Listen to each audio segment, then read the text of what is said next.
Olha, quem é que nunca fez uma radiografia, uma tomografia, né? São exames super comuns no nosso dia-a-dia. Só que a tecnologia por trás deles usa um tipo de energia que, vamos ser sinceros, deixa muita gente com aquela pulguinha atrás da orelha. Então a grande questão é essa, né? Será que esses exames, que são tão essenciais para um bom diagnóstico, escondem algum risco? É exatamente essa atenção. De um lado, o benefício incrível de conseguir ver por dentro do corpo humano e do outro, os possíveis riscos da radiação. Vamos explorar isso a fundo. Bem, para conseguir entender essa balança entre risco e benefício, o primeiro passo é saber que tipo de energia é essa, afinal. Então, vamos lá, vamos entender o que está por trás da imagem. A palavra-chave aqui é radiação ionizante. O que é fascinante nesta definição é a força que ela descreve. Pense bem, é uma energia tão potente que pode literalmente arrancar elétrons dos nossos átomos. E claro, quando isso acontece dentro das nossas células, pode gerar alterações na estrutura delas. É um conceito bem poderoso, de verdade. E onde é que a gente encontra essa energia na medicina? Bem, nos suspeitos do costume. Os raios-x tradicionais, as tomografias computadorizadas, que a gente conhece como TC, e que dão aquelas imagens 3D super detalhadas, e também nos exames de medicina nuclear, como o PET scan. Todos eles se baseiam na radiação ionizante para gerar as imagens que os médicos precisam para o diagnóstico. Mas atenção, porque nem todo exame de imagem é criado da mesma forma. E aqui a gente vê o contraste perfeito. A ressonância magnética e a ecografia são ferramentas fantásticas que também nos deixam ver dentro do corpo, mas sem usar nadinha de radiação ionizante. Por isso mesmo, sempre que são clinicamente adequadas para o que se quer ver, elas são a opção preferida. Ok, então a gente já sabe o que é e onde se usa. Agora a pergunta que não quer calar. Qual é o risco real disso tudo? A ciência, para nos ajudar a entender, divide os possíveis efeitos na saúde em duas categorias bem distintas, e é fundamental entender a diferença entre elas. E aqui está a grande divisão. De um lado, os efeitos determinísticos. É fácil de pensar neles como uma relação direta de causa e efeito. Se a pessoa recebe uma dose acima de um certo limite, o efeito vai acontecer. É determinado. E quanto maior a dose, pior o efeito. Agora, do outro lado, temos os efeitos estocásticos. Aqui a lógica é completamente diferente. Não há um nível que a gente possa chamar de 100% seguro. É tudo uma questão de probabilidade.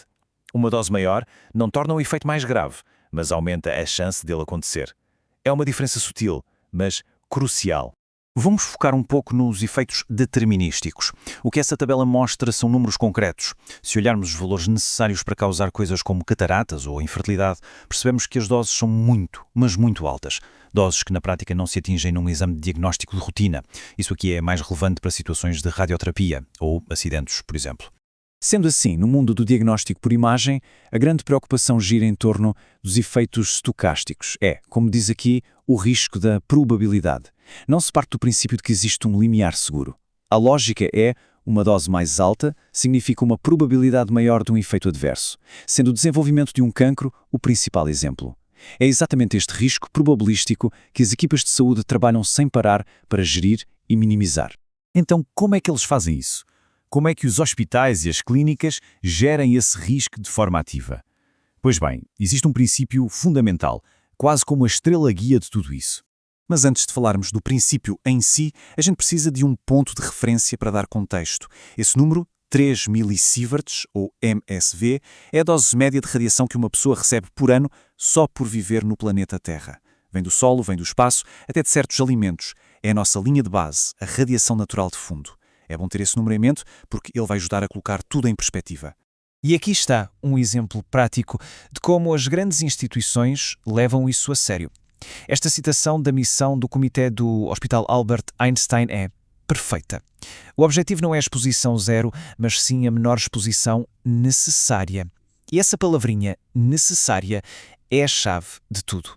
E com isso, a gente começa a juntar as peças do quebra-cabeça. No fim das contas, tudo se resume a um ato do equilíbrio muito cuidadoso, que é o verdadeiro coração da imagiologia médica moderna. Se houver uma mensagem para levar daqui, é esta. O objetivo é sempre conseguir o melhor diagnóstico possível usando a menor dose de radiação possível. Cada exame é uma decisão muito bem pensada para achar esse ponto de equilíbrio perfeito, entre ter uma imagem nítida, que dê um diagnóstico preciso, e usar a dose mínima para chegar lá. Não se trata de evitar a radiação a todo custo, mas sim de usá-la da forma mais inteligente e segura. E isso tudo nos deixa com uma reflexão final, que é bastante profunda. A medicina moderna nos coloca diante desta questão fascinante. Como é que se pondera a certeza de ter uma resposta hoje, com um diagnóstico claro, contra a probabilidade estatística de um risco lá no futuro? É uma pergunta complexa que está no centro de inúmeras decisões médicas todos os dias.